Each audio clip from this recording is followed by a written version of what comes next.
আসসালামু আলাইকুম।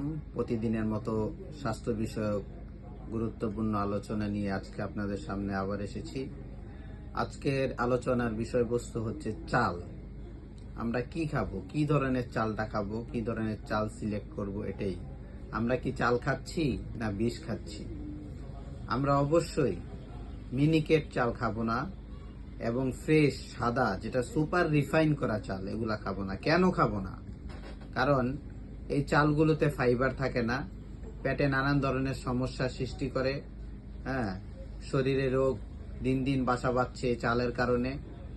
এই চাল খাওয়ার কারণে হজম প্রক্রিয়া ব্যাহত হচ্ছে এবং শরীরে ইনসুলিনের পরিমাণ প্রচুর পরিমাণে বেড়ে যাচ্ছে, যার কারণে ডায়াবেটিস, প্রেশার, আর্থ্রাইটিস, কিডনি রোগ সহ নানান জটিল জটিল রোগে আমরা ভুগছি।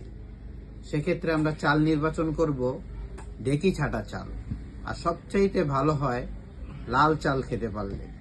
লাল চালের মধ্যে প্রচুর পরিমাণে ফাইবার থাকে।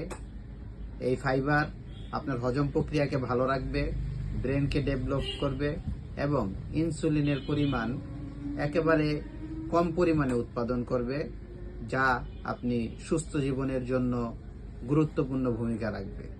অবশ্যই ঢেকি ছাটা চাল খাওয়ার চেষ্টা করবেন। মিনিকেট নামে কোনো চাল এই পৃথিবীতে নাই, ঠিক আছে? যে মূল যে চালটা, প্রয়োজনে মোটা চাল খাবেন, এই কাটিং এবং পলিশ করা চাল খাবেন না।